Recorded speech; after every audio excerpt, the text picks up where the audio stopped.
Well, good day everyone. Welcome to the podcast. This is Life in the Peloton and I'm Mitch and we've got a good episode for you this week, The Road to the Worlds. If you follow us on Instagram or the social media or me personally, you would have seen a couple of weeks ago, I pilgrimaged my way up to the World Championships. I live in the south of Australia, down near Melbourne in a small country town called Lancefield, and I made my way all the way up north, up to Sydney, by bike for the World Championships. This idea all came about when Rapha said to me, hey Mitch, come up and watch the Worlds and we're going to do some alternate commentary around the World Championships. A great idea, and we had a lot of fun doing that. I had an old friend of mine, Dan Jones, doing that with me, and we sat back for 7 hours of the World Championships and commentated. Well, we tried to anyway. It was a bit of a laugh. It was actually pretty hard work. I don't know if any of you heard any of that. But with this destination, the World Championships, Wollongong, this idea came about, well, why don't I just ride up to the Worlds? It's been a little bit inspired by our partner in Life in the Peloton this year, Rapha. Having the chance to work with him, but to also see what they're trying to do with the ethos of the company, get people out on bikes, get people to fall in love with cycling, riding bikes, the RCC, the Rapha Cycling Club. It's washed off on me. I was so fixated on racing for so many years, I'd sort of forgotten what the real reason was I was riding a bike. All those years ago when I started as a young junior, it was for the love of cycling. I know it sounds stereotypical, but it really is. And it's something that I've fallen in love with again. It's just getting out on my bike and exploring, getting away from the data and just doing great rides. Well, that's where this idea came from. I thought, well, I've got to travel to Sydney anyway. I'm going to jump on my bike and make a journey of it. So the journey was over 5 days. I'll run you through a little bit of the logistics of what I did, and you're going to hear about it more in the podcast. On day one, I headed off from Lancefield across to Newgie in Gippsland. It was a pretty hilly day, so I only ticked off 182 kilometres on the first day. I stopped at the Toolshed pub, a great destination for my first day. The second day, I headed off from Newgie across to Orbost, cutting right across Gippsland. This was quite a long day. Ticked off about 300 kilometres that day. Day 3, I headed off from Orbost nice and early, and then I finally got out to that coast and headed up to a beautiful location in Tathra. That was a 263 kilometre day that day. Day 4 was the big day.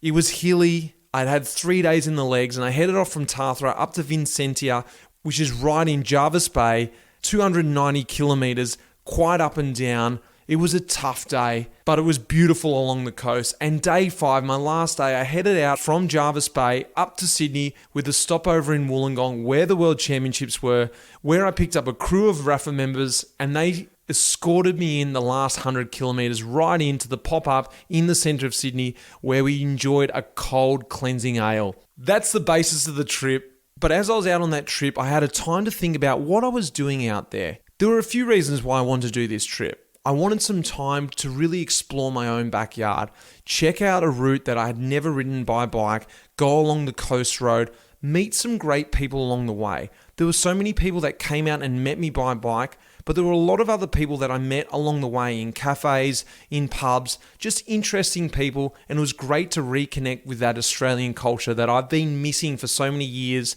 living overseas.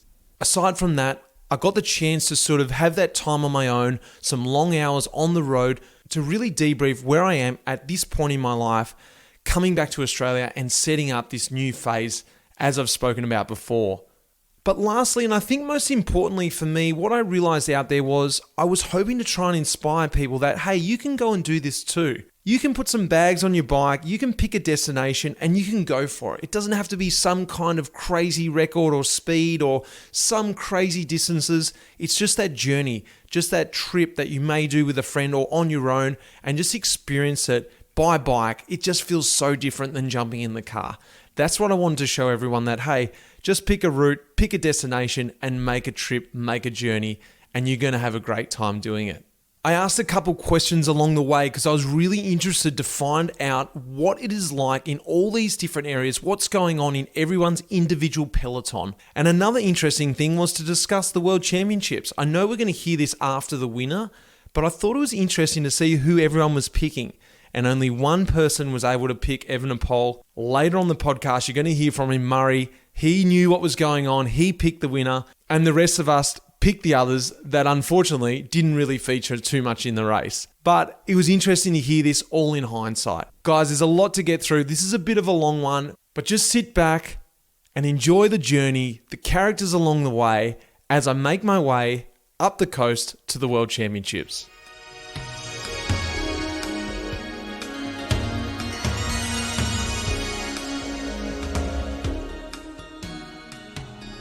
Well, morning of, bags are packed, they're on the bike, 5 days in front, 1200k ahead. Today, 180k to go.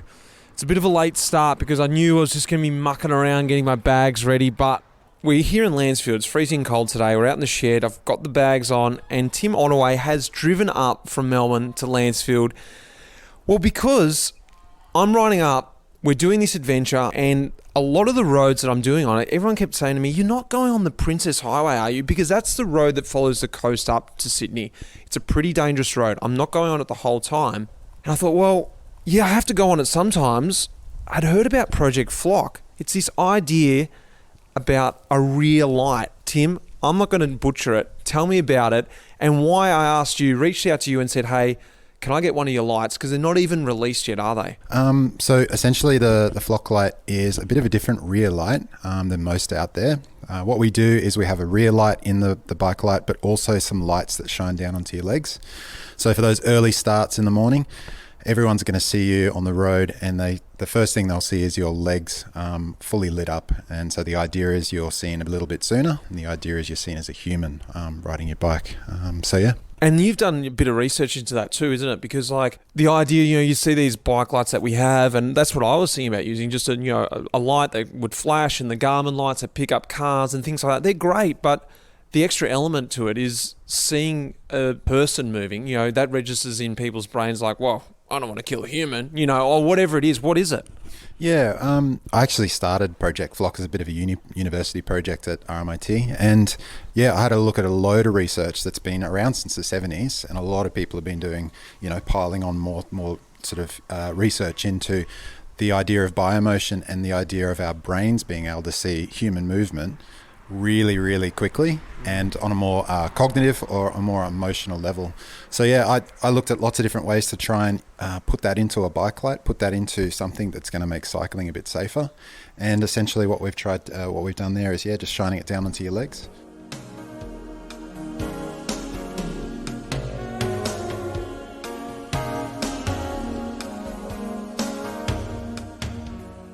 It started. I'm off. I'm only 20k in, but I've just pulled over to take my rain jacket off. Pretty cold. It's about 9 degrees and raining. But the weather gods work in weird and mysterious and wonderful ways. The only day that I'm actually heading a little bit south, I've got a massive northerly wind, so pumping right behind me. If this wind goes away the next few days, I've got it right, So what an amazing way to start. Rainy, cold, but a nice big tailwind. Slightly downhill from Lancefield as well. I'm happy to be on the road, actually. All the little things, getting ready and everything. My mind was racing, but I'm only in the beginning. Let's just keep going. All right, here we are. Gene Keogh, mate. My first member on the pilgrimage, my first pilgrim. You picked me up. Where are we? We're out in Healesville, actually, which is currently where I'm living. So I thought, if you're rolling into Healesville, I'd have to go meet you. So I met you probably at the bottom of the climb of Chum Creek. And here we are at the pub in Healesville. We're enjoying a cold beer, the first beer of the trip, first of many. It is raining, but like I've said, the weather gods have been with me. I've had a bit of a tailwind, and I knew Gene was coming. I was looking out for him. And it was actually something nice. It was a nice way to start the ride because it started on my own. Got, the first 115k done, met Gene, and I was like, cool, I know I've got something to work forward to. Gene, I'm going to ask everyone along the way. I was trying to think about what can I ask everyone. Well, I'm on my road to the Worlds. Who's going to win the World Championships? In all honesty, I've switched off after the Vuelta. I watched the Giro, I watched the Tour, and I watched the Vuelta, and it's been about 90 days of like 2 a.m. staying up till 2 a.m. So I've kind of switched off a bit. But if I had to have a guess, I'm probably going to go with Van Aert. Yeah. Real curveball. Yeah, I don't know. There's probably about 3 people who are probably favourite, and he's one of them, I'm guessing. So, Out here in this little country town, Gene, this is life in the Peloton. What's your Peloton activity like these days? You know, are you riding in bunches out here, or do you get into the city? What's your Peloton life, or your life in the Peloton? yeah, cool. So I actually met a whole bunch of really cool people at the Mayor Coffee company, which is just across the road. And they're all just really keen, you know, gravel riders and mountain bikers. They all work full time, but we actually have a meet up on a Saturday. We meet at the Mayor at 6 a.m. and we go and do 50 Ks out in the hills just through some of the dirt roads around Healesville, which is really good. And so that's pretty much the extent of my group riding. And other than that, I'm just, you know, I do actually commute to South Yarra a couple days a week. Gets me a good amount of Ks for the week, and I don't feel guilty because I'm going to work and back. So that's kind of the extent of my riding. Yeah. You're a local. You're going to ride me through the next bit. We're heading up a sort of half of Donabuang and cutting across to Yarra Junction. What's laying ahead of me in the next sort of 50K? Well, I actually was up there about a week ago, and once you get up Don Road, it turns to the dirt section, and there's just so many potholes right now because of all the rain, so it's pretty rough. But once you get past the dirt section and you hit that little bridge halfway down, smooth sailing, and it's all downhill till you get onto the rail trail. Nice little section, actually. It's pretty quick once you get over this climb, so yeah. All right, well, let's finish these beers and get into it. Cool. All right, mate, how far to the top? It's about 200 metres, so we're almost there. I think I put myself into the red by accident. What about me? You seem all right. All right, thanks for coming out. I'll let you flip it. I better get on. I've got another pilgrim to meet. All right, enjoy the ride, and look forward to the photos and podcast after. All right, here we go. Here's my next pilgrim on our little pilgrimage. And this is actually a real pilgrim. He's just come back from a Camino. This is Andy Pike. Pikey, I was riding along the road, and next thing I know, I see you turn around in front of me. Welcome along to the long road to Wollongong. G'day, Mitch. Good to be here. You've just come back from the Camino, haven't you, overseas? Yeah, we rode the Via Francigena. Runs pretty much from London to Rome. About 3,000 Ks. We did it over about 65 days. You're primed. You're in the complete mindset that I need to get into. Where are we now? We're almost into the infamous Tool Shed pub, but we've still got something in front of us. Where are we now? We're at the Powley pub in Powtown. Not much going on, but not far from the Toolie, maybe 25 Ks. And then we've got some cold beers waiting for us there. I guess we should crack on. Weather's just sort of stopped raining for a minute. It's quite majestical out here, isn't it? Yeah, it is. Good mood, isn't it? Good mood for a little pilgrimage ride, I reckon. What can you tell us about the area out here? You've just recently moved to Warragul, which is not too far away from here. Yeah, so a lot of... got the big, what do we call it down there? The logging. Yeah, a lot of logging around here. So a lot of forestry. That's about all that's going on. Just good roads, good pubs, and a bit of logging. Yeah, and a Palmer.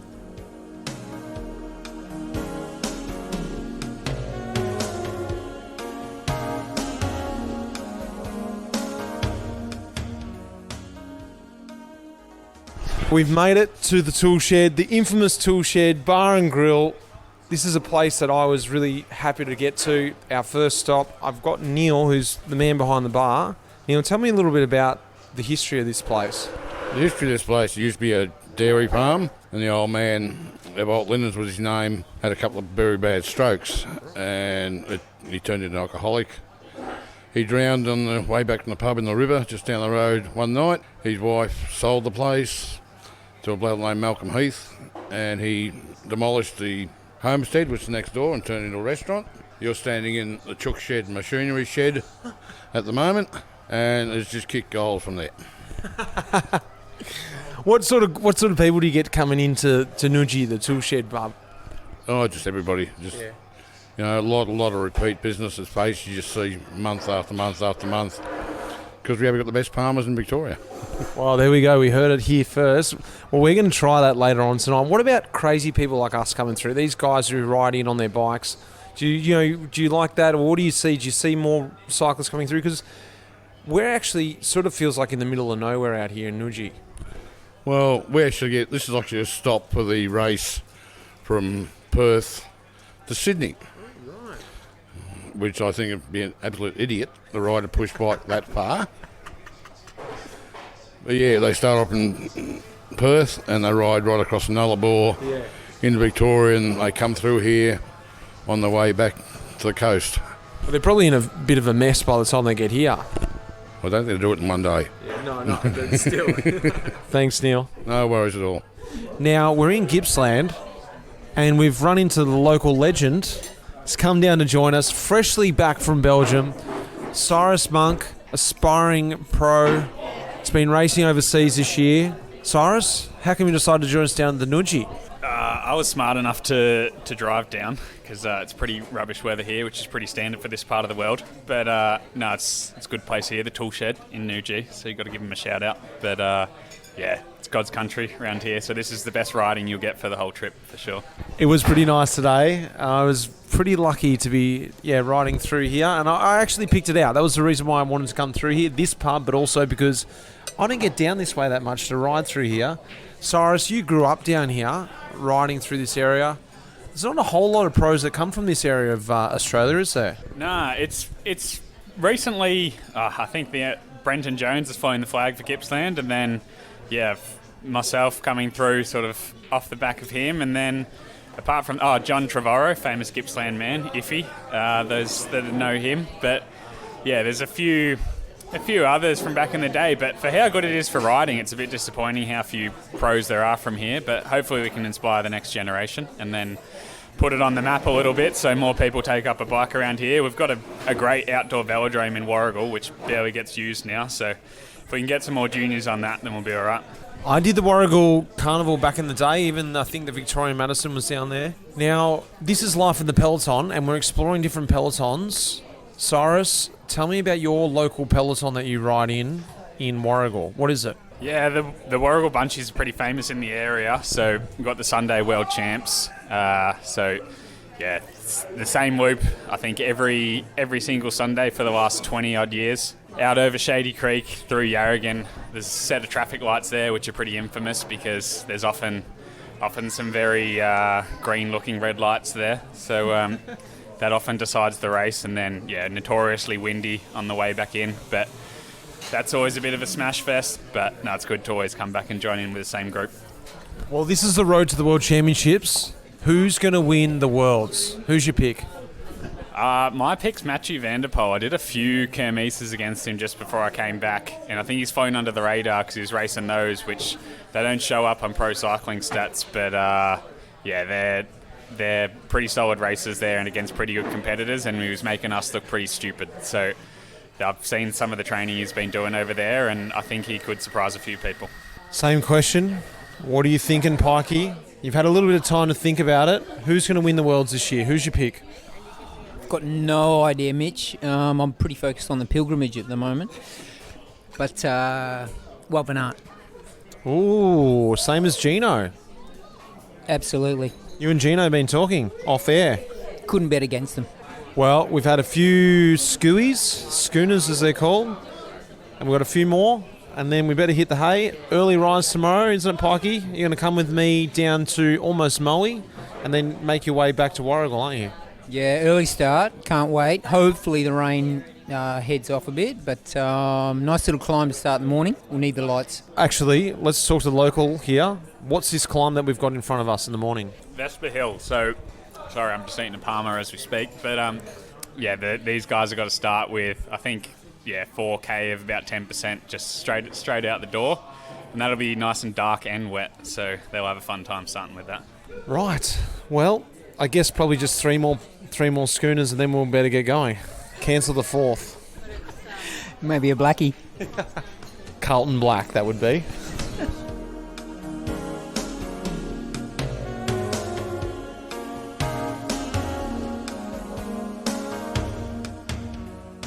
It's about just after 5, day 2.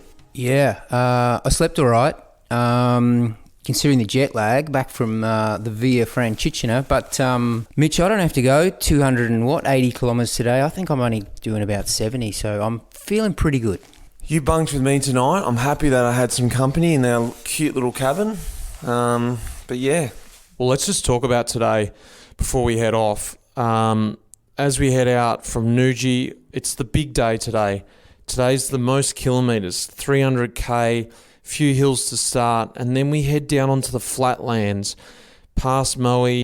Quite a lot of rail trail today. I'm going to head down, and then we're heading towards Stratford, and then from there it's more or less rail trail all the way to Orbost. So I'm going to need to pray, and hopefully I got the weather gods with me today, because today could really turn into a long one. Let's get going. All right, Pikey, this is the end of our journey, mate. We're down in Willow Grove, about 38k on the clock. Unfortunately, you're going to turn back home. Yeah, no, I've loved it. End of my journey, just the start of yours, Mitch. Good luck today. I've loved it. Bit of drizzle for you, but also a tad of a tailwind. You're going to love it. Let's get those weather gods happening. All right, Pikey, thanks a lot for coming on the journey. Ciao, mate. Well, we found an awesome little coffee shop in Glengarry. It's an old station on the rail trail. And Tom has met me. He sent me a message. Hey, mate, I'm out on the route. You must be in front of me. There's a massive tailwind. The weather gods have been shining on us. But actually, I was behind him. Turned around, came back to find me. Tom, mate, thanks for joining me on the route. Welcome to the pod. Hey, nice to meet you, Mitch. Been a good morning so far. Well, you've got a good cap on today. I can see it. It's got the Life in the Peloton Roubaix edition. Mate, you've actually moved over. You could hear that from that accent, from the UK. You're not an Aussie. You're right down here in Gippsland. You're living in Traralgon. Tell us a little bit about your story coming over here. So I moved over for work in December this year, or last year, to start working in the hospital as a doctor. And since then, just been out riding with a good group of mates. And yeah, exploring around. Been travelling as much of Australia as we can on our days off. What's your Peloton like? This is Life in the Peloton. I'm exploring different Pelotons. What's your local Peloton, your group like? It's pretty intense. I went out on a group ride on a Wednesday afternoon once, leaving at 5:30 saying, I'll be back for dinner. 2.5 hours later, having done like 90k, I was back home a shell of a man. It was horrible. Some really, really strong guys around here. I think you've experienced the wind. The wind really has to train you into being quite a strong rider for sure. How does it compare to back home? You know, coming across, you sort of got your little intricate waves back in South Wales, you said you were from. How does it compare Gippsland to South Gippsland to South Wales? It's certainly flatter. I'd say... Wales is flatter or Gippsland? Gippsland is certainly flatter. Wow. Yeah, here you can do 100k and do maybe 200 metres of climbing. It's lovely. I have to say, I think the boys are stronger here for sure. Oh, big call. He's saying that just to stay in good with the boys when they hear the podcast. Yeah. What have we got in front of us? Because you've ridden these roads before. We're heading up to... direction Stratford. What was the town just before that? You got Toongabbie, then Kowar, Mafra, and then on to Stratford. It's all pretty flat. It's all pretty cruisy. It's on and off the rail trail, and it should be a lovely day. Hopefully the rain stays away. Well, it's rolling in now, so we're gonna have to move it. But last question is, I'm on the way to the Worlds. Who's going to win the Worlds? I don't know. Is Pidcock going? Well, mate, you're from the UK. You should know that. If he's going, then you've got to back him. But you've got Wout van Aert, you've got Matthew van der Poel, who you know they're going to be going harder for that. One pick, I said. Put your money on it. Go on, Pidcock. Pidcock. All right. Hopefully he gets selected. All right. We're on the trail just after Hayfield. We're heading to Stratford. Actually, quite a nice little trail. I got Tom with me still. But we've run into Jordan. He was heading the other way. He's come up from Sale this morning. Jordan, mate, what was your idea this morning when you headed up on the trail to try and meet us? Did you think you were going to run into me? Well, I hoped if I left early enough that I'd get to Mafra and then go the wrong way and we'd make it in time. Turned out it was good. It was good. Big tailwind for us. Now, what was that saying you were just telling me about the weather down here? So the weather out here, we like to say, well, follows 2 days of shit weather and it's a Monday. It's always good. No, it's always good weather down here. Look at it. Sunny. What are you talking about? Yeah. Beautiful tailwind. So, Jordan, you got to tell me, this is life in the Peloton. So you got to tell me a little bit about your Peloton. I'm interested to hear, what's the group of guys that you ride with? You're on a mountain bike. Is that what you do? Are you out on the trails with guys? What's the group of guys you ride with in Sale like? Yeah, so normally I ride on the road bike, but today, because we're on the rail trail, I thought I'd bring out the mountain bike. We've got a few blokes down in Sale and Stratford, most notably Mike Renahan, he runs the local club. He's also an Australian Masters champion, so he likes to keep the bunch nice and fast. And then just a few other blokes like to hang on, including myself. Now we're heading up to the Worlds. I'm on the way to the Worlds, so if you thought about the World Championships, the Road Cycling Championships, who's going to win? Who's going to win the men's race?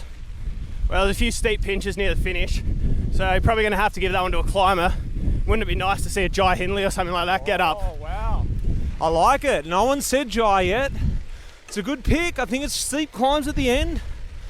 Well, mate, what have we got in front of us? You know this area well. This rail trail, do you head out down here much? Is it going to be hilly? What do you think? What do I need to prepare myself for today? Well, so from here all the way probably quite a distance past Stratford, you're probably looking at just this nice flat fast rail trail. But as you sort of start to head towards Orbost, you might get a little bit of bumps, but it's pretty flat out in this area of the world. Would you like to be tagging on the trip with me the whole way up the coast? Yeah, it'd be nice, but unfortunately I've got to be back at work on Monday. Hey, well, tell me, what about this trail? You said you see quite a lot of riders coming along this trail. It's looks like a pretty worn out, sort of track. What's the people that come on here? Who do you see? Yeah, so mostly this track, it's a great atmosphere for families on a weekend because you can go all the way from well past Hayfield all the way out to Orbost on the rail trail, where most of it's off-road. So you're not having to fight with cars. It's a beautiful area for bike packing.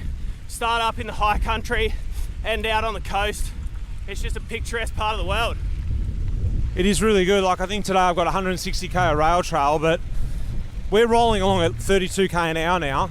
Not even worrying about cars. I might turn my rear light off actually, save a bit of power. It's great. It's easy. It's relaxing, isn't it? Oh, it's beautiful, and it's a nice day for once, so what more could you ask for on a Sunday? Well, this was a bike packing trip, and I got a chance to actually use some bike packing equipment. Restrap, of course. That's the brand that I choose. You're probably wondering, what bags did I gear my bike up with this time? Well, because I was on the road and I was staying in pubs, I needed to bring a little bit of gear with me, but I didn't need a whole lot. I didn't have tents and all that sort of extra stuff. All I needed was a bit of a change in clothes, a bit of food, and of course, the recording equipment for this podcast.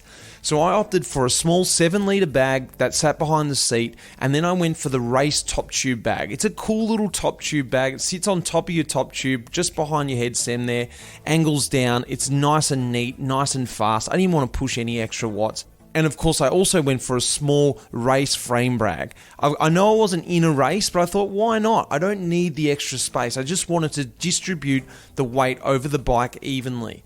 On the front, I went for the bar pack. This sort of looks like a backpack that straps to the front of your bike. It's great because you just roll it down, so easy to close it up and roll it open without detaching it from your bike, and you can access it all day long. I was throwing in my rain jacket, pulling it out, grabbing my recorder out of there when I saw someone, and also the stickers and all that sort of stuff. I loved it. It was my access bag for the whole trip. That was my setup for this trip, but they've got heaps of options. That's restrap.com, restrap.com. Go across and check them out. It's a family-run business specialising in handmade outdoor accessories. They're out from the UK in Yorkshire, handmade there with a lifetime warranty and shipping directly from their factory. That's actually the point that I love about it too. It feels right. You get it signed off by the person who did the last stitches in the product. Go and check them out, restrap.com, and chuck in a Peloton 10, Peloton 10, to get yourself a little discount. Now, let's get back to the episode. Chris, Stu, Brunswick represent. I can't believe it. We're down in Gippsland. Next thing I know, rolling towards me is 2 Brunswick Cycling Club jerseys. Guys, how have these jerseys got all the way down here? We've come a long way from Melbourne. We moved down about 10 years ago, still stayed with the club, so here we are. Brunswick in sale. And Chris, you've got your son here, Stu. He's a young guy who started down the clinic. Mate, how was it starting down the clinic, and what are you loving about riding a bike at the moment? Yeah, well, it's pretty good, and got a heap of mates through the sport. Tell me about it. I've been asking the guys, this is Life in the Peloton. What is your Peloton? What's your group of riders like that you ride with down in Sale? Oh, it's a bit of a mixed bag. We've got guys out on gravel bikes, mountain bikes, road bikes. So it's a bit of a mixed bunch down here. And I'm heading up to the Worlds. Who's going to win the Worlds? What do you think, Stu? Who's your pick for the World Championships? Well, I have to say, I haven't been following it too much recently. So I'm going to go with you. Me, I'm not riding. Who else? No. Flappy. There you go then, Luke Plapp. But if I was riding, that's a very good pick. What about you, Chris? Oh, I'd love to see Plappy on the podium somewhere in the TT maybe, and Catalina in as well in the women's. Very good. Good shout out to Brunswick again. Guys, why did you decide to come out and meet me today out on this, windy old day on the trail? And how'd you actually find me? Were you a bit worried? We did a few loops out the road. So what we came out, just wanted to represent Brunswick for a start down this way and also in Gippsland. And we thought it might be lonely out in this windy day today. We've got a good Peloton here. We've stopped in Stratford, but it's a bit early for the pub. So Jordan, local boy, he's found us. What's this place we're at? Yeah, so this is Waderlock Cellar Door. Nice local restaurant where they have a lot of local beers, local wines, good food, good coffee. It's where we stop every morning on a Saturday. When you're up at 5 a.m, it is beer o'clock already at 10. So, I'm not an alcoholic, but, I'm not far off it. Yeah. Let's get a coffee. We've still got Tom with us, and then we're going to go on my way, keep going to Orbost. Who's coming with me past here? Yeah, I'll come a little bit further, maybe out towards Bairnsdale, and then head home soon. You're off? I've got 90k into a headwind on the way home, so... And you too? We're done. We're getting picked up here. Time to go home. Awesome, guys. I've enjoyed it. I did not expect to have a Peloton into here, so awesome. Thanks. Well, I've just been pulled over here by Taz, and a bit of a necessary stop as I roll through Bairnsdale. Taz, mate, you spotted me out on the road, gave me a little toot, and then flipped it. I didn't actually see you come back past, just to sort of say g'day. You're not actually a cyclist. You're just a cyclist. Oh, you're a cyclist. You're a fan of the pod, though. Yeah, good fan of the pod, and just love listening to you and find you really good. And saw you coming through, and thought I'd just try to find you. It's not easy to miss in the bright pink, is it? Not at all, mate. Looks good. I've been lucky today with the weather, I think. A bit of tailwind, sun shining, so what have I got ahead of me? I've got 90k to go. What's the road like now up to Bruthen? Bit undulating, so a couple of nice little hills, but look, some good downhills as well to make up for it. Who's going to win the Worlds? Who's your pick? Oh, I'd love Jai, but I've heard, has he got COVID? Am I right or not? I've been off the socials for a few days, so could be wrong. Who else? Van Aert would be nice. I've got a bit of the iffies there, haven't I? We're in iffy country. This is John Trevorrow country. So, all right, Van Aert, another one. Perfect. Awesome. Well, thanks for pulling me over, and I'll let you get back into it and listen to the pod. Cheers, mate. Good on you.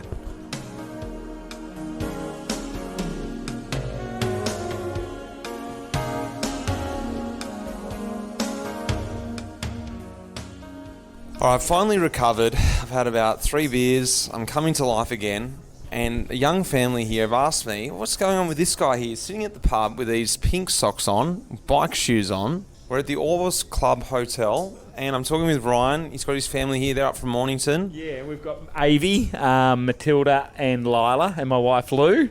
And girls, did you want to ask a question? Do you want to ask Mitch a question? Hi. Why are you riding up to Sydney?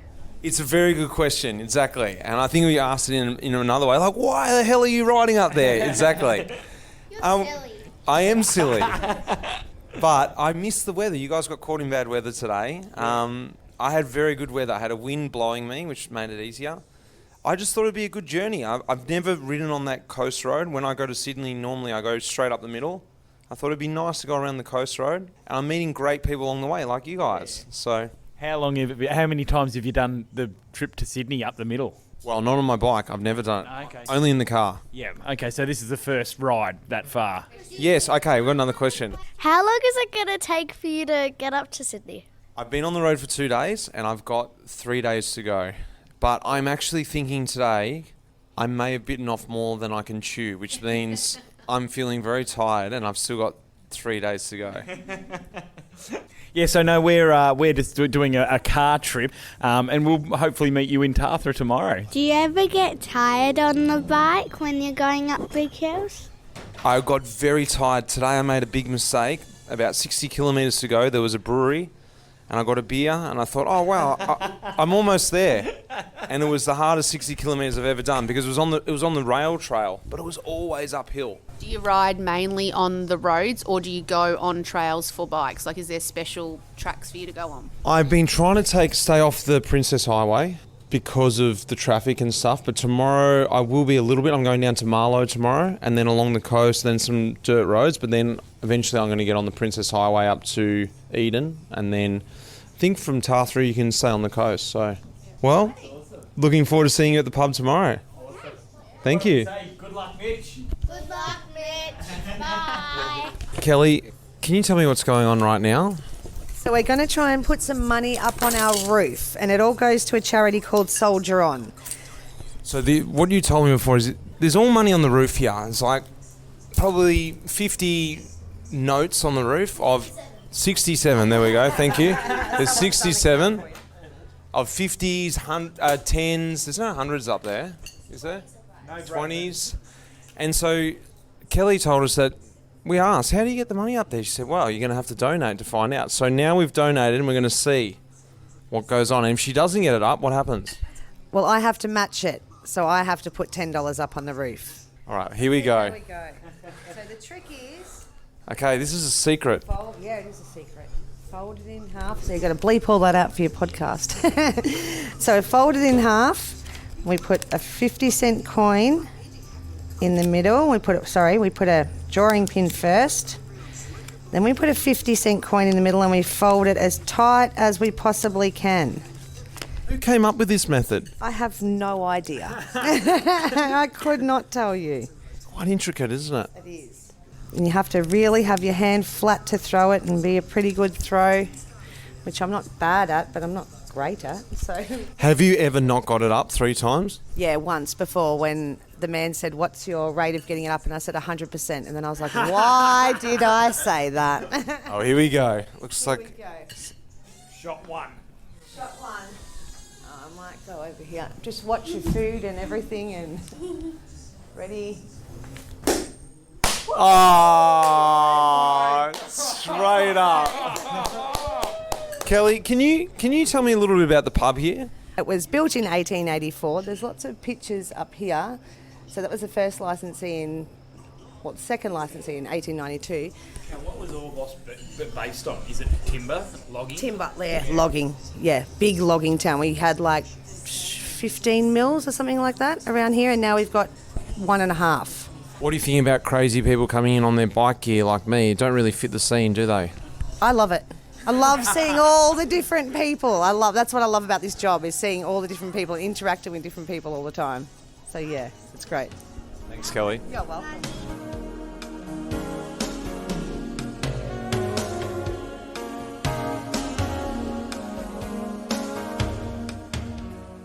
Oh, all right. The morning of day 3, and just before 5, 260 today. I'm actually feeling pretty worse for wear. I don't know if I'm built for this anymore. Legs are sore, body's a bit broken. What have I got myself into? 2 big days to come. 3 big days, really. I've got up early, so I've got a bit of extra time so I can roll along a bit slower. That's my theory. Went maybe a bit hard yesterday, but I sort of had to. Good day yesterday. Great day yesterday, actually. Some great people coming out to meet me. It was nice. Weather gods were good. Hopefully it's a good day today. Let's see how it goes. Well, 75k in, and things have turned around a little bit. I know it's sort of like weird. You sort of need to start in the dark feeling the way I did this morning, because you sort of feel crap in the dark, and as the sun comes up you start to feel better with the rise of the sun. And then I hit some dirt, which took the morale out a bit because it's pretty soft and wet. I was moving along at like 20k an hour. But then I've since come on this, it's called the Old Coast Road, between Marlow and Cairn River, sort of. It's nice. weather gods. Sun's out, bit of a tailwind, and I reckon Cairn River's probably like 25k away, maybe 30. So far so good. Well, I've just had a nice pub meal here in Eden. I pushed on from Cairn River today. Got to Cairn River a little bit too early. I don't know. I think I just messed up the timing. I thought I was going to be there at 12:30 or something, but I was there at 9:30, and I certainly wasn't riding fast. It was a slog this morning. It was wet gravel roads and it was slow going. And actually, I've been on by myself today, and it's been great. You know, this is a big reason why I did do the trip too, is to get some time on my own. You know, it's why am I doing this trip, I guess, is the best big question. It's a few things, really. It's one, to experience this road up to Sydney, the coast road, to sort of see this part of Australia that I haven't really seen, to ride it.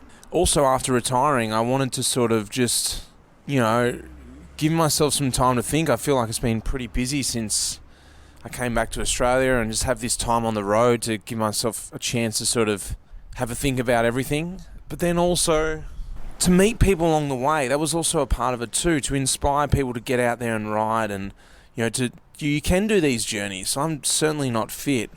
I'm struggling along, but anyone can do this sort of thing. So it's been a good day for me to just sort of reflect what's going on in my life.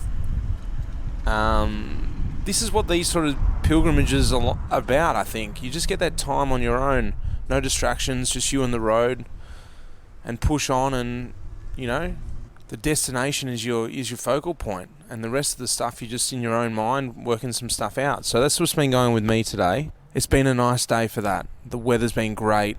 Again, weather gods. So 50k to go. I'm just going to roll on in and on to Tathra. Well, now we're feeling a bit more comfortable. We're here at the Tathra pub where I'm actually staying, and Tom's come across. He saw me roll in a shattered self-image of myself after a hard day. But he's actually on the road trip as well. He's on the road to the worlds, aren't you, Tom?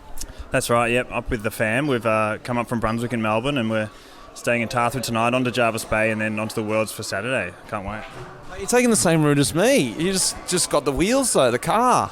That's right, man. I put the bike on the roof. It's the easy one, and the family in the back. So, yeah, mate, can't wait. So tell me, you've actually ridden a little bit of my route tomorrow, haven't you? I have, yeah, up towards Bermagua from here. It's a beautiful road, quite rolling hills, but nice through the national park there. It's lovely. So you get into cycling in Melbourne. What's your Peloton like that you ride with? This is Life in the Peloton. I want to hear about your Peloton, your group, the guys that you ride with. What are they? Pretty aggressive? They go for it? Cruisy bunch? Grab a few coffees at the end or a few cold ones? Oh, you know what? Mix of all in between. I think I ride with a few of the Knights of Suburbia guys, and some of the more serious folk, definitely, they go pretty hard, and I'm just trying to keep up. But yeah, it's good fun. Bit of a mix. I love, coffee at the end, beer. It's all good. Why did you decide to go up to the Worlds? What was like, I know it's the Worlds, but like not everyone wants to go up and view it roadside. They think, it's too hard basket, I'm going to watch it on TV. Why did you decide to pack the family in and go up for it? Well, to be honest, school holidays. I'm a teacher, so finally something fell in the middle weekend of school holidays in Victoria. So we booked it, and like months ago even, and just thought, let's do it. Well, talking about the Worlds, who's going to win? Look, it's probably shameful to say, but I'd love to see Wout van Aert win. I'm a huge fan, but although if Bling can get up, that would be amazing. It's a pretty stacked peloton. I don't know. Who's your pick? Well, everyone's saying Wout van Aert. I heard a Pogačar. Also, someone threw out Jai Hindley, which I didn't think is a bad idea. I said Fred Wright as my wild card, or Bingham Gamay, but I actually picked Wout van Aert too.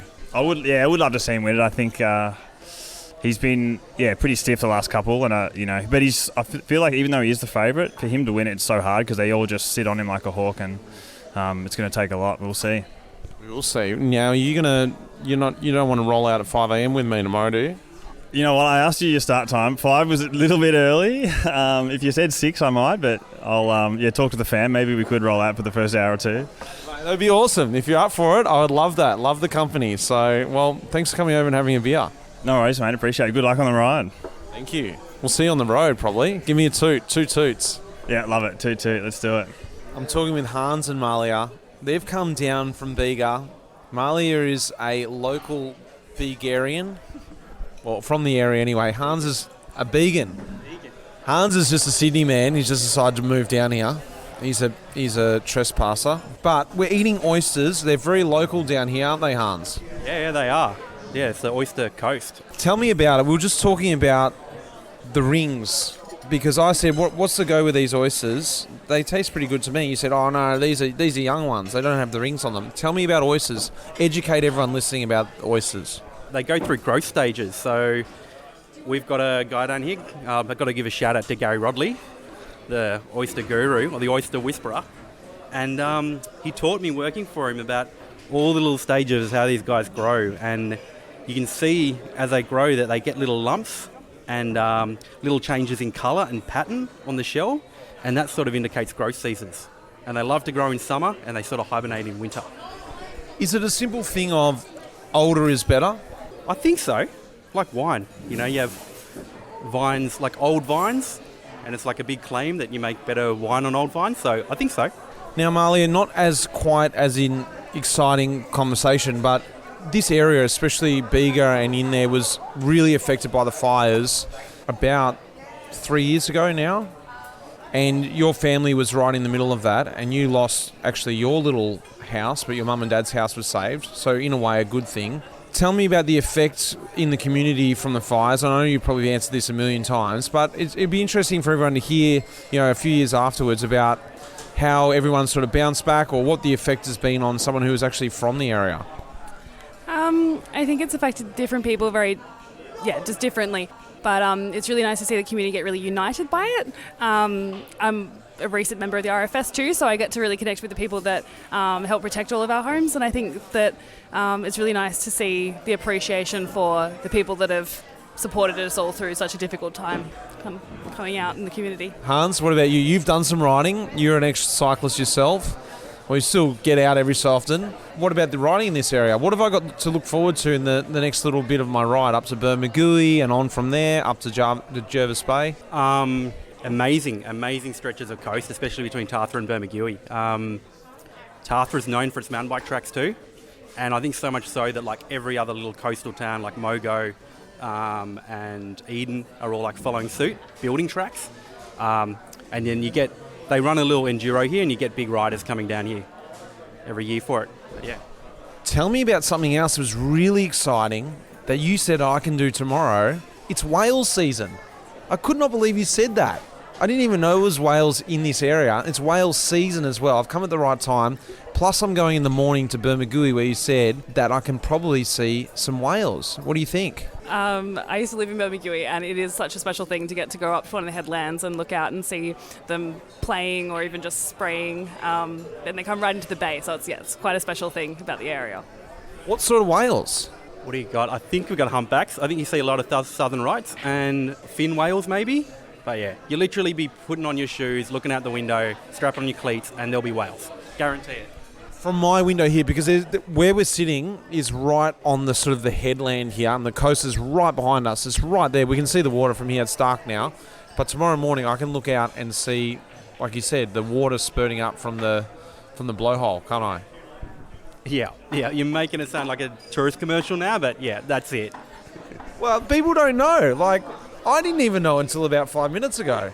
So, well, guys, thanks for coming down and having dinner with me, and I'll keep pushing on. Thanks, Mitch. Lovely to meet you.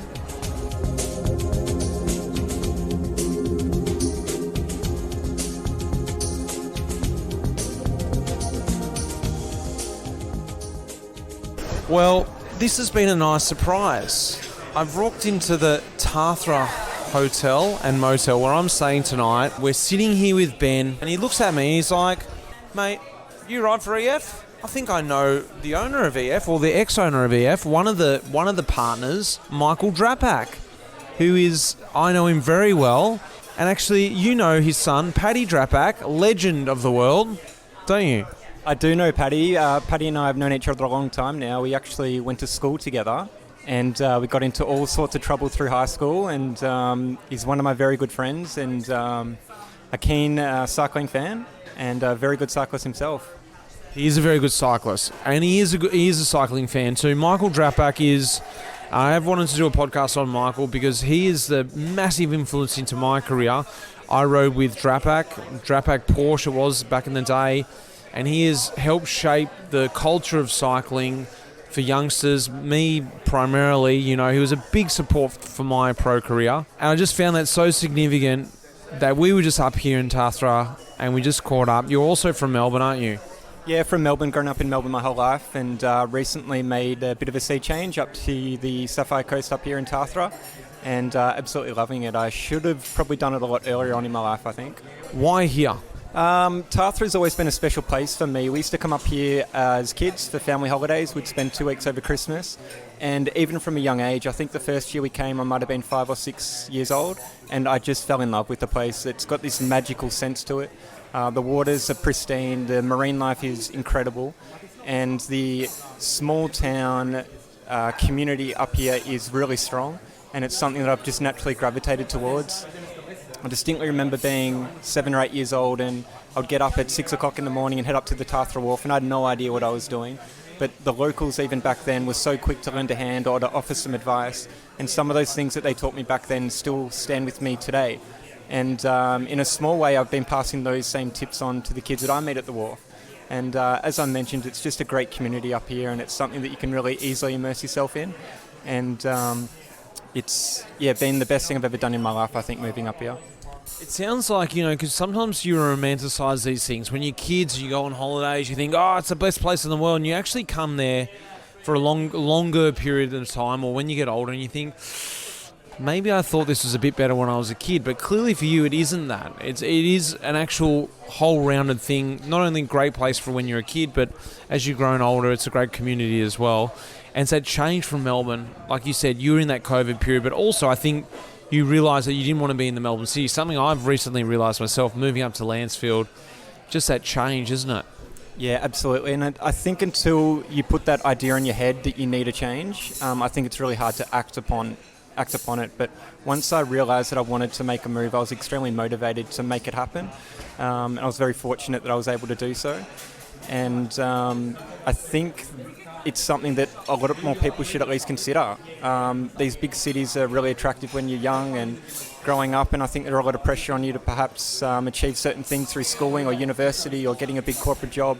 But at the end of the day, it's not for everyone. And what I've realised is finding something that you want is the most important thing. And for me, living up here in a quiet town with the brilliant outdoors, it's something that I want, and I'm fortunate enough to have made it happen.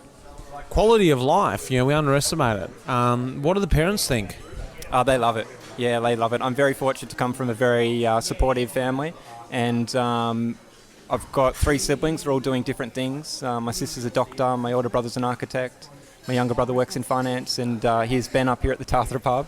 But they love it. They think it's great that I'm doing something different, doing something that I want to do. I think I've always struggled in my life of not really knowing what I wanted to do, or I guess I sort of moseyed on through life. I was a little bit unmotivated as a school kid. So now to be motivated, to be living up here, to be doing something that I want, it's incredibly refreshing. And I think it makes it really easy to get up in the morning. And I think that's a really important thing in life. Well, let's talk a little bit of cycling, and you may have no idea, but it's a question I'm asking everyone. I'm on my way to the Worlds. Who is going to win this year's World Championships? Do you know? Have you been researched? Yeah, I'm a very casual follower of the sport. I watch the Grand Tours and the big one-day races. I would love Bling to win. Bling's always been one of my favourite cyclists. It was great to see him get that stage this year in the Tour de France, that long-awaited victory.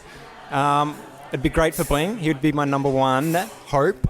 But I would love to see Pogačar, or I think my main hope for the race is it comes down to the last couple of laps. If we can get a bit of a battle between Pogačar and Van der Poel and Van Aert, I think for Australian cycling that would be pretty exciting for us to all watch. Well, you're very researched. You're actually almost more research than I am. Awesome, mate. Well, it's time for me to get my last beer, I think. The bell's ringing, and you've just almost finished your break, so you might have to pour me that beer. Too good, Mitch. Thank you, mate. All right, we're having cleansing ale. Probably shouldn't have. I didn't need this beer. And Ryan's joined us. If you remember Ryan from last night, the old ore boss, he's made his way. Two people in Orboss Pub. He's made his way to Tathra, and I have too, but he's brought his mates along, Jay and Randy. We're going to talk to Randy because he's actually a keen cyclist as well. I'm not as keen as I was.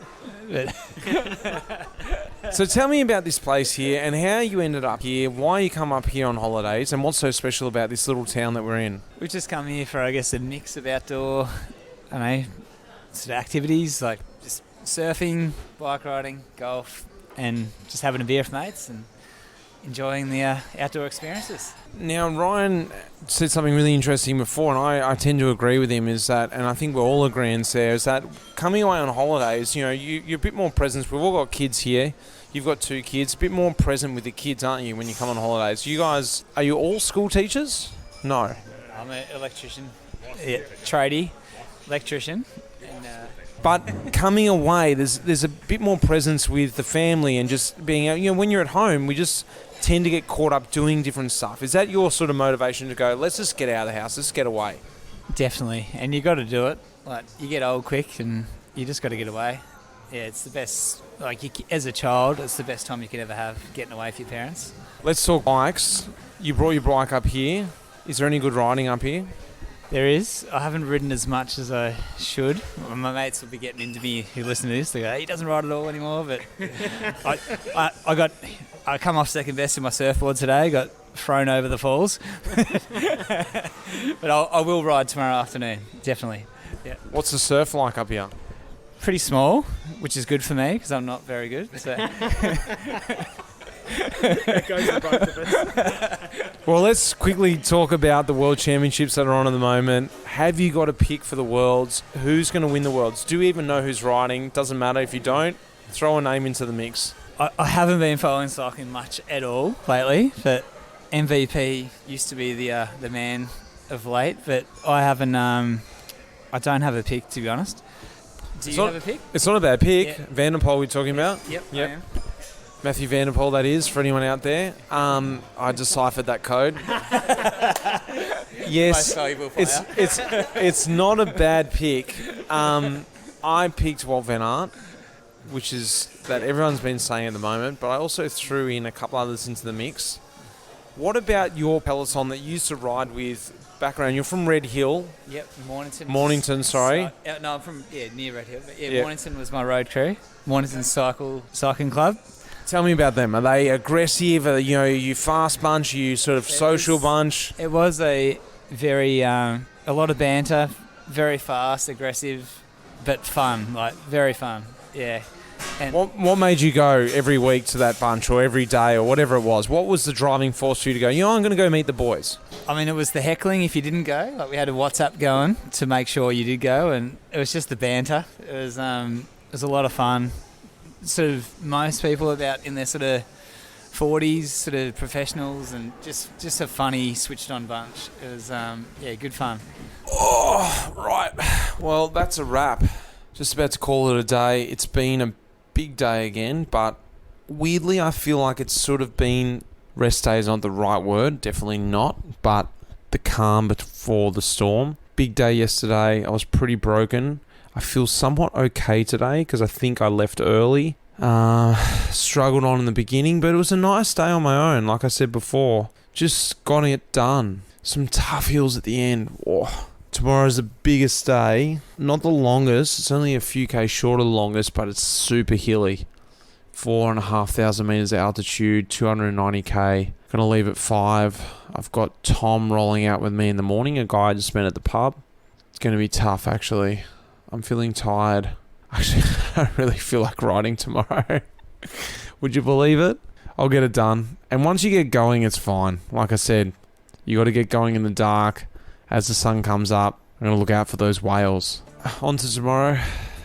Speak to you then.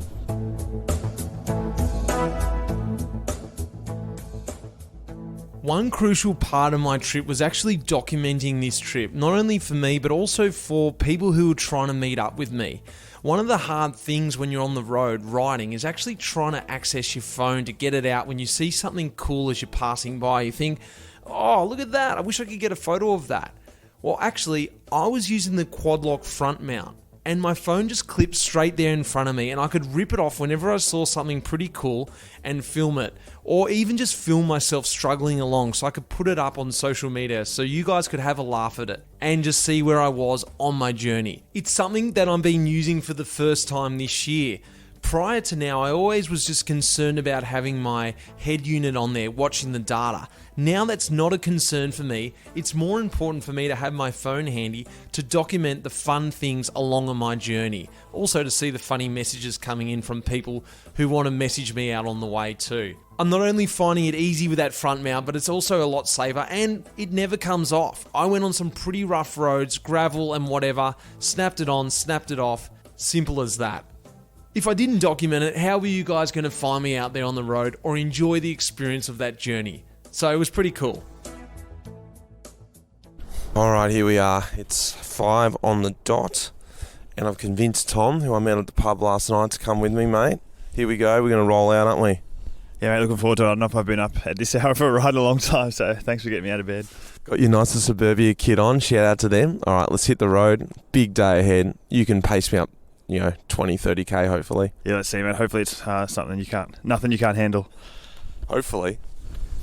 Oh, mate, that was nice. 35k. I've squeezed a few more k out of you. Beautiful morning, isn't it? Oh, it's absolutely stunning, yeah. The sun's coming up now, and we've got to turn back and pray for me heading back. I hope you get back, pick up the missus, jump in the car and enjoy your drive along. Give me a toot when you come past. I will, mate. If you're tired, we've got another rack so you can jump in. Don't tell me that. Thanks, mate. Thanks, mate. Appreciate it. Alright. Thought I'd just pull the mic out here as I go up yet another hill. Lots of hills today. Lots of just little hills. It's windy. Blockhead wind and hilly. I'm actually suffering a bit today.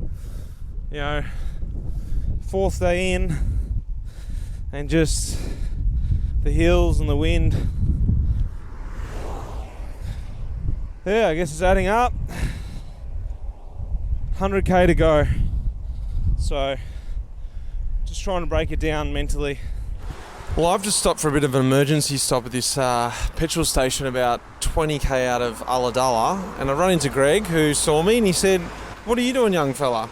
Didn't you? I did indeed. I was inquiring because I saw you in your bike riding equipment, and I thought, are you heading for Wollongong? Because we just came down from there. What were you doing in Wollongong? Yes, we went up to visit some relatives. I have a relative who's not very well, so we've been going up for subsequent days and have to come home to feed the animals and so on. But you're going to go back up, and you said you saw the Spanish team, and it's getting a bit of atmosphere there, isn't it? Oh, it is, absolutely. I did hear on the radio there was some of the local business people thought it was a little bit quieter than they thought it was going to be as far as business goes, but I think it'll pick up as they get closer to the big events. Yeah, on the weekend, I'm hoping it'll pick up too. And you said it's supposed to be raining tomorrow, but you reckon if I get out early, I might miss it? I think you might. They said it might come in a bit later tomorrow, and look out Thursday. Great, well, I'll see you up there. Good on you. You sure will. All the best. Well, Jamie contacted me a little while ago, actually last week. He thought I was coming up last week. And that's Jamie from Skin Grows Back. I think most Australians are going to know what I'm talking about, but I'm going to let Jamie tell you. He's in Ulladulla, 60k from where I'm staying today. He said, get in here, come and have a coffee. Couldn't resist. I wanted to come and see this workshop because I've seen his stuff everywhere. It's all in the bike shops. I just wondered where it came from. So I'm standing, as you can hear, the sewing machine's going, handmade. Jamie, thanks for having me, mate. Beautiful coffee. Yeah. Thank you. Thank you for stopping by. Tell me about the area. You were just talking about riding up here. What's your Peloton like? This is life in the Peloton. You got to tell me about your Peloton. You said it was a mountain bike Peloton. What is it? Pretty much my Peloton is my family. So yeah, just riding with my kid, riding trails. Yeah, that's basically it. Just trying to spend time with my son while he's young. Well, I'm on the way to the Worlds. Have you got any idea who's going to win the World Championships this year? Can you give us a pick? I haven't really had a look at the road course. I know there's a few pinchy climbs in there. Throw us a name. Lampard? Pogacar? Poggers? Maybe? Poggett's a good call. I tell you what, at the last minute. Call, but it's good. It's good. I said pick the winner, so you've done well. Wasn't going that great in the time trial, was he? No. For him, so maybe he's saving it for Sunday. You're going to get up there and watch it? Yeah. And Saturday as well. Perfect. Well, thanks, mate. Let's have this coffee and I'll let you get back to work. Thank you. Well, would you believe it? It's all over. The dreaded day to Vincentia is done. Lots of hills, lots of headwind. But the best part was when I turned off that Princess Highway, I had Murray there waiting for me to roll me in the last 15k. He's sitting here. He's shouted me a beer. We're down at the Huskana pub, aren't we? Huskerson, yeah. Huskisson's pub, sorry. Yep, thanks, Mitch, and it was a good little ride in. I can't believe you were still going so quick after 10 hours, but good work. Well, the beers were calling, and I was like, all right, we just got to get there now. A few times we had to single out. I was like, all right, let's just get in. Let's get these beers. Why are you up here? Because you're actually from Albury, aren't you? Yeah, that's right. Up on a family holiday, get the kids away, get them out on the beach, and get away from the cold winter we've had. And you've brought your bike up. What's the bike scene like up here? Have you run into any other guys riding around? What's the Peloton scene? Not this time, but generally on the weekends. I've been up here a couple of times. There's quite a few people roll down from Wollongong and Sydney and come across them from time to time. But this time I brought my gravel bike up, so I've been following the fire trails around. What about down in Albury now? It's a bit of a cycling hub down there. I know Albury Wodonga, that is. I know there's a lot of cyclists from down that way. You've got Reece Pollock. You've also got Dave McPartland, sorry. He's down there. He's a director sportif on Green Edge, or now known as Bike Exchange. So there's some good riders coming out of that area. What's the riding scene like down that way now? It's been pretty badly decimated by COVID, but we're hoping this year with everything clearing up and over the summer we can get a bit more crit action going. Mountain biking's very, very strong in the area, and gravel's really starting to come away. We've got a little bit of everything. We're close to Bright, we're close to the river trails, so it's awesome. I'm on my way to the Worlds, so who's going to win the World Championships? Oh, that's a tough one. But I wouldn't be surprised if Tadej has a bit of a dig this time round. I know he's come here fairly excited. He got a trainer out of one of the local bike shops in Albury. Did he? He did. So yes, it's all looking good. But you never know. Remco's a chance. So there's plenty of options, I think. Why did he get a trainer from the bike shop in Albury, of all places? Prior to his turning pro, when he was a Neo Pro, one of the guys that was directing him was living in Albury at the time. There you go, for everyone listening out there. Well, it's time for us to sit back and enjoy this beer. Thanks a lot for meeting me at the end of a tough day, Murray. He was waiting there for a little while for me, but it was all worth it. Beers are still cold, aren't they? They're awesome. Nice little local Jarvis Bay brewing. Perfect.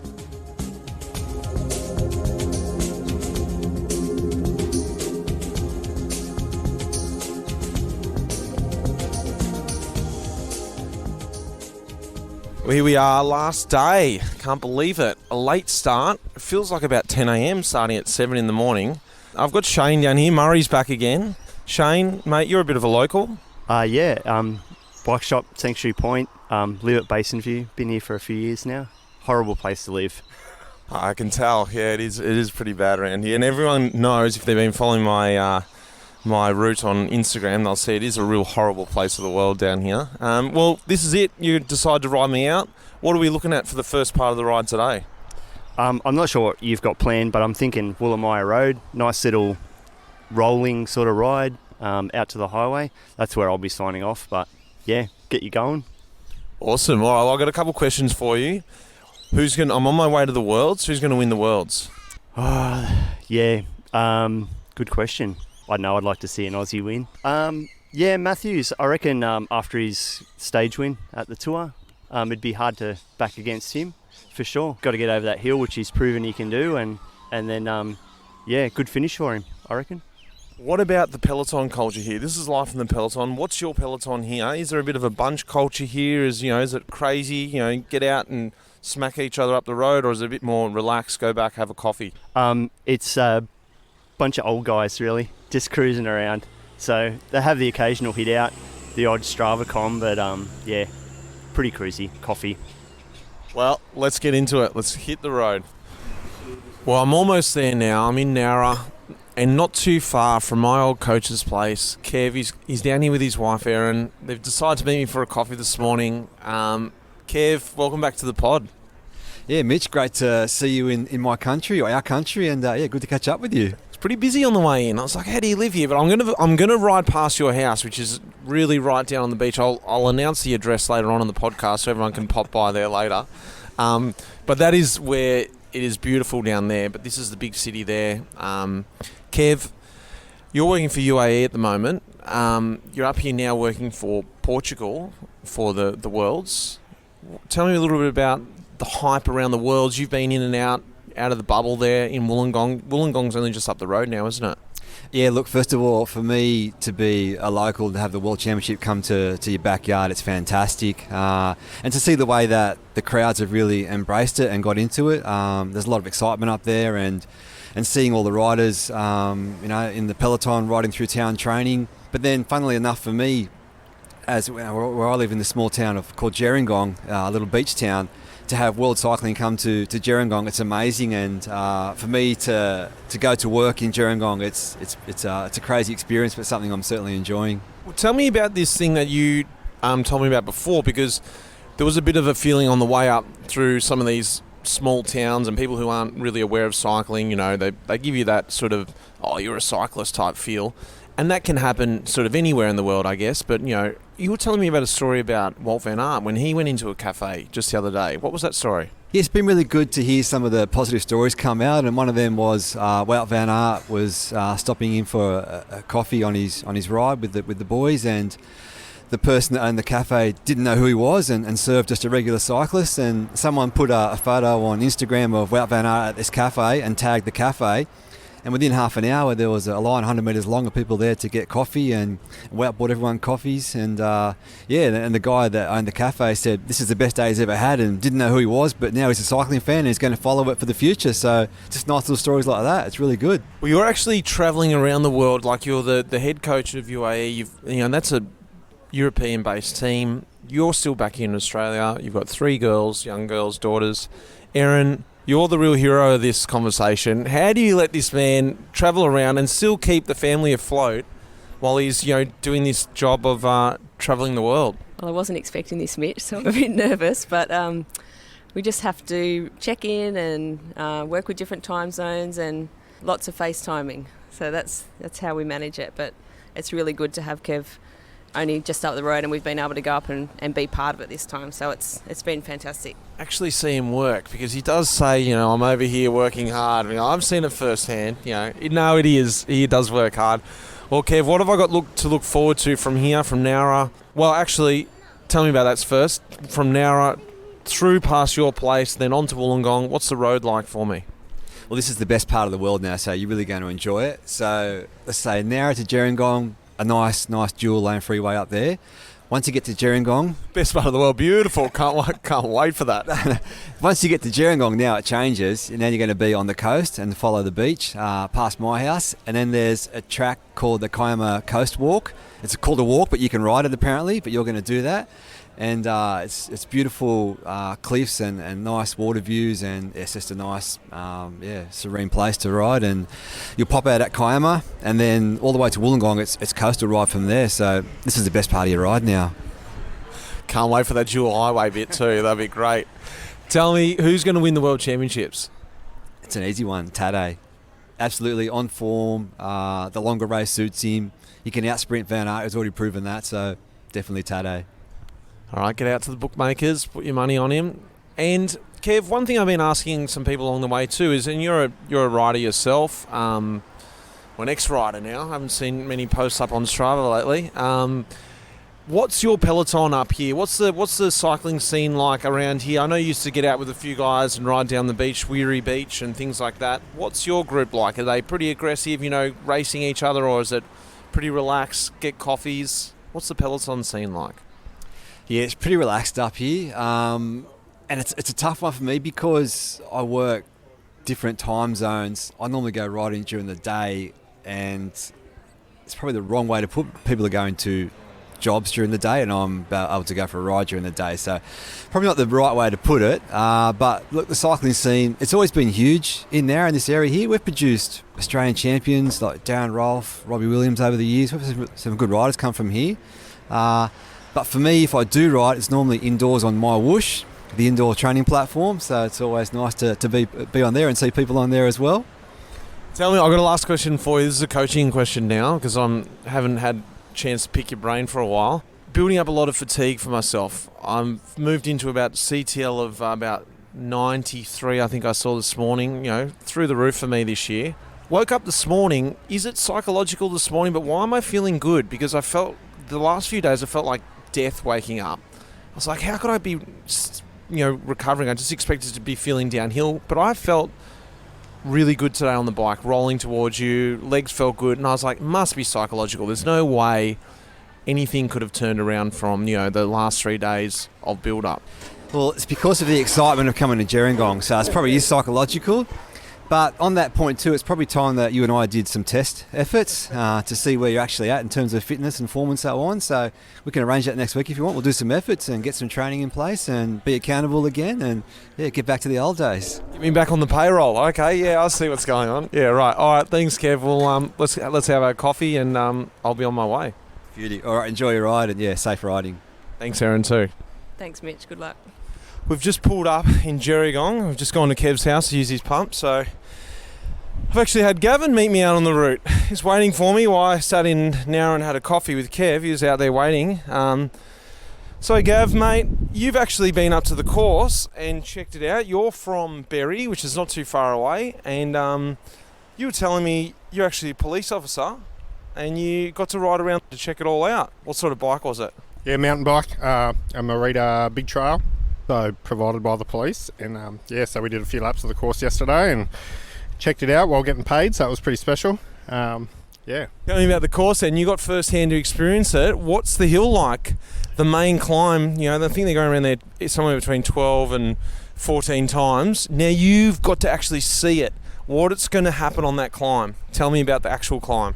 Yeah, so we went up there yesterday. We went up Dumfries Avenue, which is on the time trial course, and that's a little bit of a pinch, but then we decided to check out Rama Avenue, and it's steep, and I think it's going to be very selective by the end. Has it changed your opinion on who you think can win the race? And the second question is, who is going to win the race? There's obviously a few contenders. I think Wout's a good chance. Alaphilippe, if he's in form, it's one of those hills that they'll punch it up there, and I reckon they'll either be a solo finisher or maybe up to 5 in a small bunch. We're starting to feel the vibe of the Worlds, because as we rolled into here, we saw the Danish team rolling towards us. I met you, who's just been on the course. So I'm so close to Wollongong now, probably about 50k. Block headwind. Everyone's going to get sick of hearing me talk about the weather, but that's a big element of this ride. Block headwind today. Sun's still shining. There is that vibe around. What about in Berry? You're probably, I don't know how far you are from Wollongong, but not far as well. Are you getting the vibe of the Worlds there? Have you got any teams staying there? Yeah, definitely getting the vibe. I don't think there's any teams staying there, but we're only 15 k's away from Gerringong, where the Norwegians and the Danish are staying. I think the Estonians are in Kiama, so they've all been killing the Strava records around Berry and Nowra, and catching a few coffees and bakery treats in Berry. There's definitely been a few visitors. You jumped onto the back of some of those bunches as they roll past? Not yet. Has anyone that you know? Not that I know of. Awesome. Well, let's crack on. I've got air in the tyres. I've got you with me. I don't know how much further, but you've already come with me for the last 30k, so thanks for being with me. Thank you. Sam, Talia, we're on the final stretch, about 15-20k in. The wind is blowing, but I was crawling up this pretty easy climb with this gale force headwind into me, and you two are waiting at the top of the hill having a laugh, waiting for me. Guys, you're going to ride me in. Why did you decide to come out and meet me on this windy old day? Oh, look, Mitch, you've been an inspiration for quite a long time. I've been loving listening to the podcasts, and it's been such a good insight into the sport of cycling and given me so much extra knowledge into what the professional scene's like and even the adventure scene and the gravel stuff. And you've been really instrumental in some of the stuff that I've chosen to do along the way. Nice, mate. Well, nice to hear that. That's why I do the pod, so I'm glad to hear that. And Talia, You're getting the feeling of all the pros around now. We've just seen a few roll past. You live just around here as well, close to Wollongong. Has it been fun with all the atmosphere of the world's building up? Yeah, it's been hella fun. Pretty excited. Even took the whole week off work just to see everyone. But yeah, you've been a bit of inspiration. Watched you as a young tacker, so always wanted to come meet you and ride with you. So yeah. Nice. Well, I'm going to be sitting on you now into this big headwind. So yes, perfect. Well, now guys, as we're on our way to the Worlds, who's going to win the Worlds? Who's going to win the women's race? Do you think, Talia? I reckon Van Vluten's got it. That's a good call. In the men's race. Oh, I'm stuck between Wout and Van der Poel. If you have to make a call, I'd like Van der Poel to win. Same question, Sam. Women's and men's. I think Van Vleuten is a pretty tough pick to pass up, so I'll be backing her as well. And I'd love to see Michael Matthews finally get up for a World's victory, but Wout's in some strong form as well, so I think it'll be a pretty tough battle. Have you guys ridden around the course? A little bit, not much, but I'm pretty local, so you just ride it every weekend. What do you think of the hill? Oh, it's tough. Yeah, very steep. It'll be a good showdown. And finally, what's your Peloton like? This is Life in the Peloton. I'm exploring all the different Pelotons. What's your bunch rides like? What are the groups of people riding down here? What do? Do you go on like fast rides in the morning? You're a bit of a more cruisy one. Everyone sticks to themselves. What's the Peloton scene like up here close to Wollongong? It's pretty all over everywhere. You got your fast bunches really early in the morning, and then you've got our little casual group rides like me and Sam do go for our coffee ride after a few hours. But yeah, you do have your big Pelotons, which will do a pretty big lake loop, and they go pretty fast. So yeah. All right, well let's get in, Sam. You know some cheeky back ways here. We've been going on the bike path for a little bit, so let's do it. Awesome. Thank you, Mitch. Dave, mate, you've invited me into the Shram House here. The best location. I've only been in Wollongong for about 5 minutes, but from my eyes, the best location for the Worlds. Thank you very much for a frothy. You've refueled me in my last stop. Are you feeling G'd up? What's the vibe like around the World Championships? It's going to be a huge weekend. The two big races, the men's elite and the women's elite, on Saturday and Sunday will be absolutely awesome, I reckon. So I think the whole place will be pumping. I think the worst of the weather will pass in the next couple of days. You lot are actually probably going to ride into it as you head into Sydney now.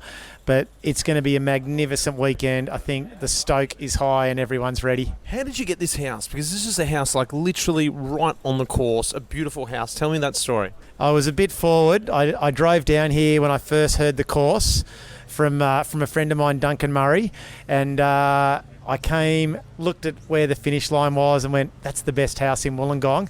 Knocked on the door, and the wonderful people that lived here literally invited me in to show me the house. I said, I'm Dave from SRAM. You don't know the brand, but you probably don't know the brand. He actually had SRAM on a bike in the garage, and a bit of work from there, and we were all done, and here we are a few months later. Perfect. Well, I'm going to get back on the bike. 100k to go. Thanks, mate. All the best, Mitch. Have fun with this crew. Don't do a single turn. Make them do all the work. I will. Don't worry.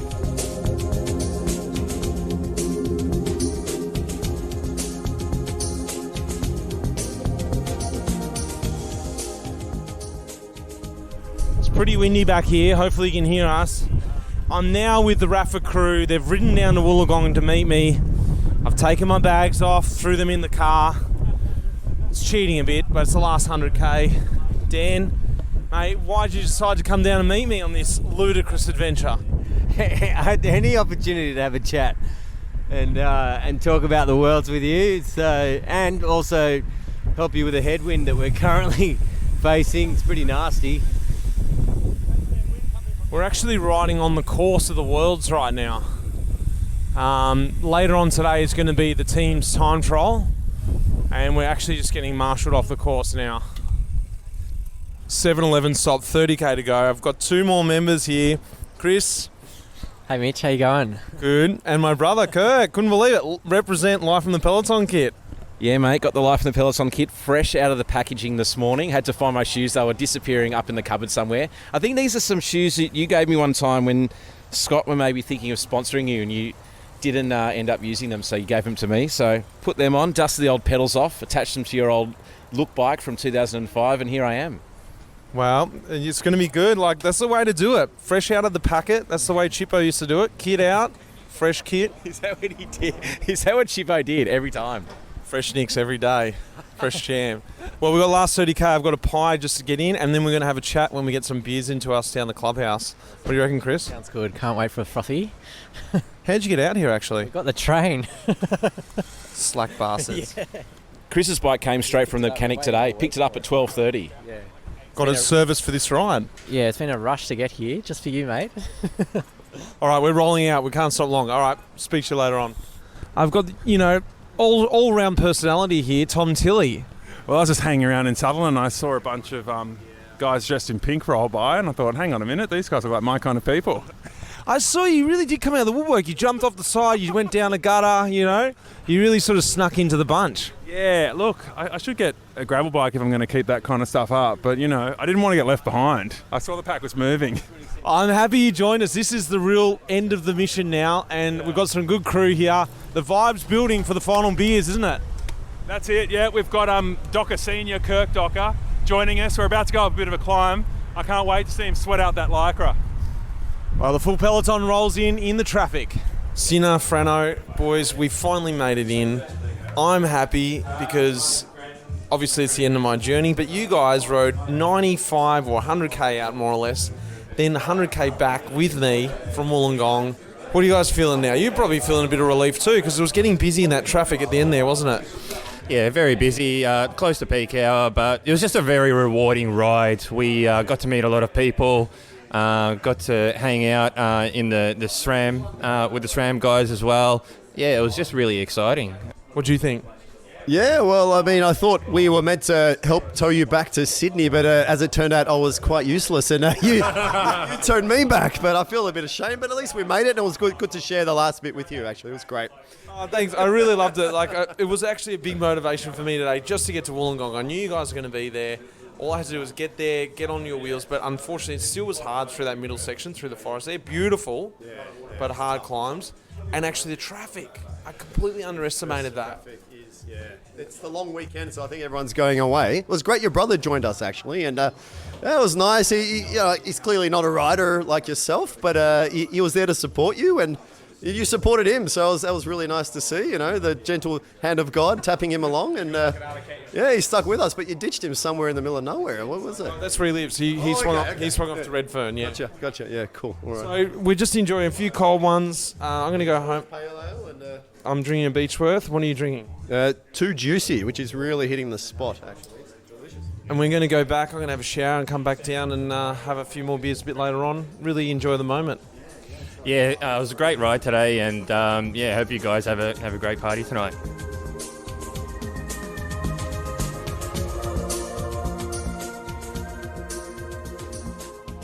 Well, it's the morning after now, and thank God things didn't kick on too big last night. I was pretty buggered when we got into Rapha and a few cold beers, and I was just about done. Went back home and hit the hay. Just sort of been getting up this morning and just sort of recapping the trip in my own mind, and just thought I'd give you a bit of a debrief on my thoughts of the trip so far and what it was all about. 1,200k from Lancefield all the way to Sydney via Wollongong, of course, for the World Championships. I'm heading down to the Worlds now this week to experience that. What was the highlight of the trip? I don't know. I'm trying to think about it. I was like, maybe it was Nuji, the first pub. I really did love it there. But then Tathra, I loved being at that pub as well. Great atmosphere there. But then Orbost, it was an old pub, a really rough old pub. That somewhat made it good as well. Meeting the family there, Ryan and his family. The people along the way, I love meeting them. I don't know, every part of the trip was great. And that's what made it good too, was the hard moments. The headwind, the hills leading into the end there in Jervis Bay. The tailwind when I needed it on the 300k day. I guess I've had this time now to sit back and just think about it all, and why did I really do this trip? I've sort of explained a little bit over the trip as well. It was a little bit about a soul-searching time for me, just to, get on the road and get some thoughts happening. Also a chance to meet some different people, see my own backyard, part of Australia as well. But I think actually at the end of all this, it's probably just to inspire people out there to go, get on your bike and plan a trip and go and experience it. Because that's what happened really. I didn't try and set any kind of crazy records or, try and do fastest known time or something like that. Of course, it was still hard for me, but there was a nice level of hardness. 10 hours a day on the bike was enough. I needed a bed at night, a shower, and a cold beer, of course, and to have a chat as well to some different people. So taking out of all of that, I don't know. I hope people listening to this or hearing about the trip or seeing the trip on social media can, maybe go and do their own trip and just get out on the bike and experience it.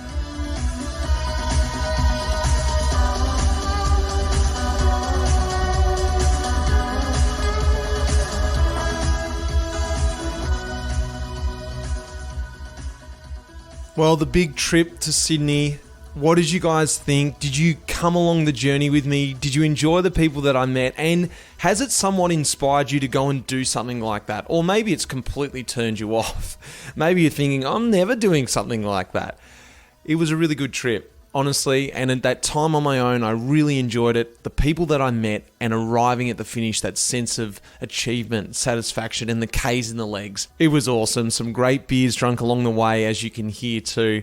But also, I've got to have a big shout out to all the awesome people that I met along this journey, and they were guests on the podcast.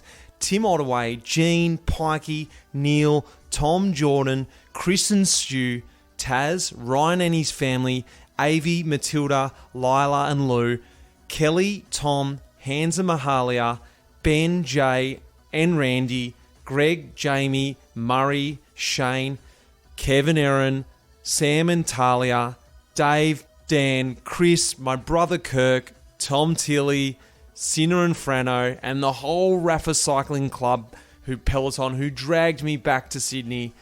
But most importantly, my wife and my kids who allow me to go on this journey and experience this amazing trip.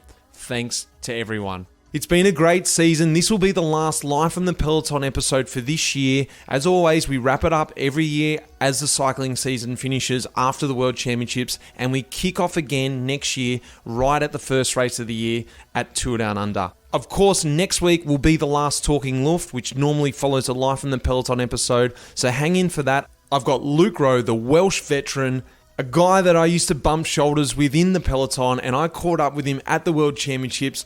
Great to have him on the podcast to round out this great season this year of Life in the Peloton episodes, as well as the Talking Lufts.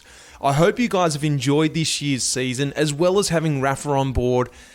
Working with Rapha this year has really brought another element to the podcast, I think. I've really enjoyed having them on board, all their ideas, but also them showing me this other side of cycling that has been so long for me to understand again. I was so fixated on the racing side of things, which I had to be, which I loved at the time, but since retiring, I needed to see the full picture. And working with Rapha this year, about their story, about what they're trying to achieve, I've loved it. I've really enjoyed meeting all the people along the road as well, involved with Rapha, but also everyone in the events on the other side of racing that I'm exploring at the moment. I've really enjoyed it. A huge thanks goes out to Lara, who has worked with me exclusively with Life from the Peloton to produce these episodes for you, all the ideas, the back and forth that we do together, but also the social media, all the nuts and bolts that you guys will never see to keep this podcast up and running. That's Lara. And of course, Will Jones, who has been piecing these episodes together. And I mean, these episodes, especially this episode, has had a lot of audio, and he's got to whittle away through it and piece the storyline together to make it sound as good as it does. Will, it's been fantastic having you on the episodes this year, helping me do this as well. Life in the Peloton has loved it, and I'm sure you guys have loved hearing the work that comes out with the help of these two as well. Guys, next week I've got the Talking Luft, as I said, so hang in for that. And again, thanks for listening and send in your comments. I always love hearing from you. So for Life in the Peloton, until next year, I'm Mitch Docker. Have a great time, and I'll see you next season.